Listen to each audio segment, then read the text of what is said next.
The world is once again standing on edge. Nuclear talks are beginning, but before diplomacy even starts, warnings and threats are already dominating the headlines. A strong message has emerged from the Middle East. If pressure turns into confrontation, the response will be direct and forceful. Is this just political rhetoric, or a signal of something much bigger coming? Tensions in the Middle East are rising again, has issued a clear warning. If military pressure increases or conflict escalates, the response will be firm and immediate. This statement comes at a critical moment, as nuclear negotiations between Iran and the are beginning once again. But even before talks have fully started, the atmosphere is already heated. Iran's leadership says the country will never compromise its security. The country's supreme leader has repeatedly stated that Iran will not bow to threats or external pressure. This time, the message is clear. Negotiations may happen, but strength and retaliation remain on the table. Why these talks matter. At the center of everything is Iran's nuclear program. Many countries fear Iran could expand its nuclear capabilities in ways that could shift regional power and increase global risk.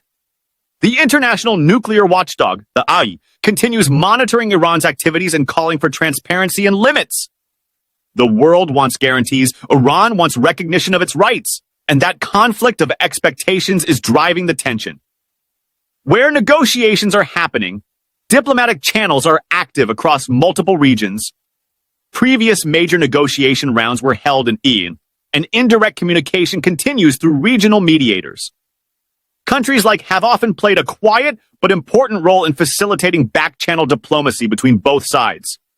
Why the warning sounds so strong? Iran fears that negotiations could be accompanied by military pressure or strategic buildup.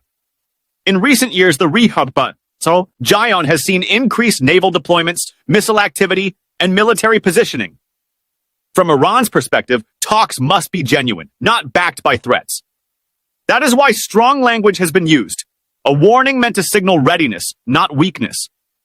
It is diplomacy backed by deterrence. Why the world is watching closely.